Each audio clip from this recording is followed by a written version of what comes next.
Bon, sur la commune, il y a quand même deux projets essentiels qui me tiennent à cœur.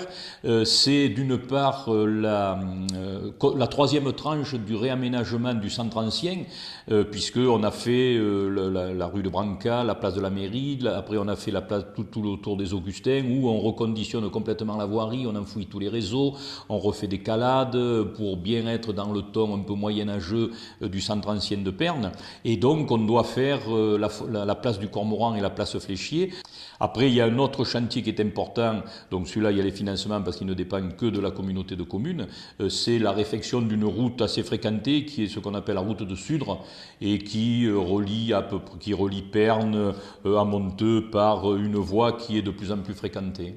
Ben, les grands projets 2013, je dirais qu'encore une fois, ça tourne autour de la voirie. Les routes qui vont être réalisées ne seront pas des voies principales, ce sont de petites artères qu'il faut maintenir en état, goudronnage et réfection.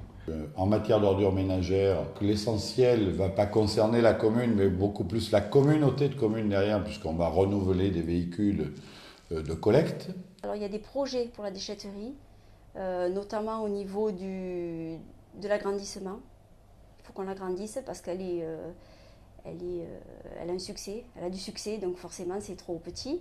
Alors en 2013, l'objectif c'est d'améliorer l'éclairage de la ville, de s'occuper de l'accessibilité pour les personnes en mobilité réduite, route de l'Oriole, créer un cheminement piétonnier, améliorer la voirie dans les chemins de la Crozette, de Sainte-Famille, des Sources, de la Ligadou, et prolonger le chemin piétonnier sécurisé du chemin de la Plaine jusqu'au chemin des Grands Bambous. Quant à Monteux, il y a tout ce qui est fait au niveau de Beaulieu. On a commencé par faire des zones d'activité classiques, comme les escampades, comme la tapis. Mais justement, on a voulu diversifier et on a fait Beaulieu pour être présent sur un autre créneau que le classique, j'ose le prononcer les mots, l'industrie touristique. Il ne suffit pas d'avoir de beaux paysages pour avoir des touristes. Encore faut-il aménager l'espace et proposer des produits touristiques. T'imagines que parce qu'il y a du soleil, les touristes vont arriver. Ben non, c'est fini ça. Mais le moteur, c'est quand même l'écoquartier de Beaulieu. C'est la fusée, c'est pratiquement, disons, la tête de la fusée, ça. C'est ce qui va entraîner tout le reste. Ce qui a été réussi, à mon avis, c'est d'acheter les terrains, mais en leur disant exactement ce qui allait se passer. On ne croyait pas si bien dire, parce qu'on a dit, dans 15 ans, ça n'aura plus rien à voir. Je pense que c'est un chantier extraordinaire, parce que, ne serait-ce que par son ampleur, et puis bon, on a tous les aspects des travaux publics qui sont réunis sur ce chantier. Cette vision de l'écoquartier de Beaulieu, il est évolutif.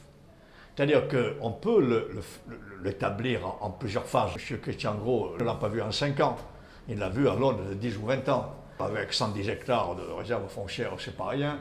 Avec un lac de 10 hectares, on a vu quand même avec, je crois que c'est des parkings pour 1000 ou 1500 automobiles. C'était bien pensé tout ça. Beaulieu, je crois que c'est une très belle opération qui est aujourd'hui une opération intercommunale. 1500 logements, 1000 emplois. C'est le pôle de développement économique du département dans les 30 ans à venir. D'ailleurs, c'est ce qui va nous donner notre force vis-à-vis de la COF d'un côté et de la COGA de l'autre. Nous, on est porteurs d'un vrai projet de développement. Et moi, l'intérêt que je trouve, c'est qu'il est phasé, autrement dit, dans le temps, il est réalisable. Beaulieu est un projet superbe.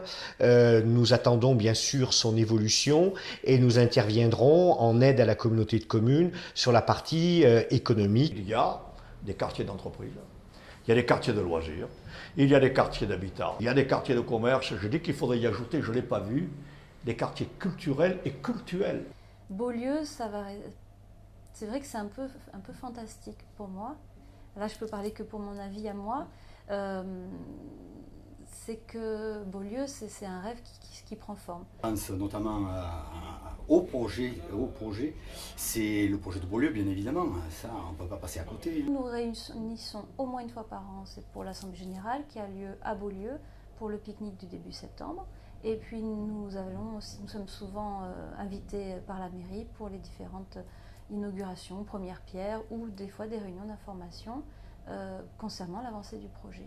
En 2013, il va y avoir tout le côté tout le côté loisir qui va être terminé, je pense. Et le côté positif de Beaulieu et de l'ouverture du complexe sportif.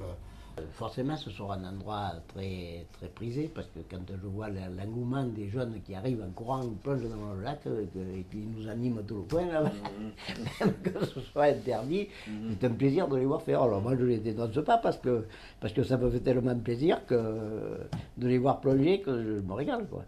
Et puis bon, maintenant, on a toute la phase de réalisation des voiries et des bordures, puisque de jour en jour, le chantier évolue et se transforme et on voit bien l'évolution. Il y a de la valeur ajoutée avec des créations d'emplois importants. Et tourner vers quoi? Tourner vers les énergies renouvelables, tourner vers effectivement le durable, tourner vers l'économie verte. Quand on voit effectivement qu'il y a de l'hydrothérapie à l'intérieur, on retrouve, disons, tous les loisirs de l'eau. Il pourrait y avoir plus loin, ça a été évoqué.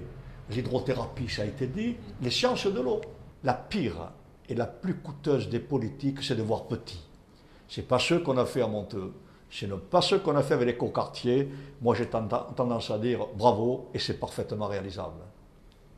Ensuite, en 2013, on va travailler aussi sur la réouverture de la ligne ferroviaire pour les voyageurs, puisque normalement, fin 2014, l'ouverture devrait être prononcée. Et l'ouverture doit être précédée d'un certain nombre de travaux et de chantiers. Alors la ligne Avignon-Carpentras arrive fin 2014. La communauté des communes commence les travaux dès 2013 pour aménager un espace intermodal. Cet espace intermodal comprend des parkings relais pour les usagers, des aires de stationnement pour les bus, les taxis, les vélos. La communauté s'occupe aussi de réaliser le réaménagement du pont de la route de l'Oriole avec l'agrandissement du passage inférieur et la création d'un giratoire. Il y a une nécessité absolue de créer une halte ferroviaire à Altin-des-Palus. La halte d'Altin-des-Palus, c'est Beaulieu. C'est la halte de Beaulieu, Altin-des-Palus. Parce qu'elle est à 1,2 km du site de Beaulieu. Et que, tenant compte de l'importance du site, tout ne pourra pas être desservi par la gare de Monteux et par la 4 voies, la 942. Et donc l'alternative complémentaire, c'est la halte ferroviaire de Beaulieu-Altin-des-Palus. Le train, pour moi, va être vraiment le squelette de tout ce grand bassin de vie autour d'Avignon. On parle de l'étoile ferroviaire. Eh bien, c'est demain le principal équipement structurant qui va permettre d'organiser ce territoire tout autour, là.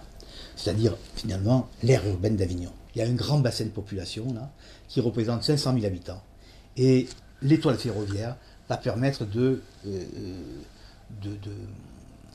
d'être la colonne vertébrale de ce territoire-là.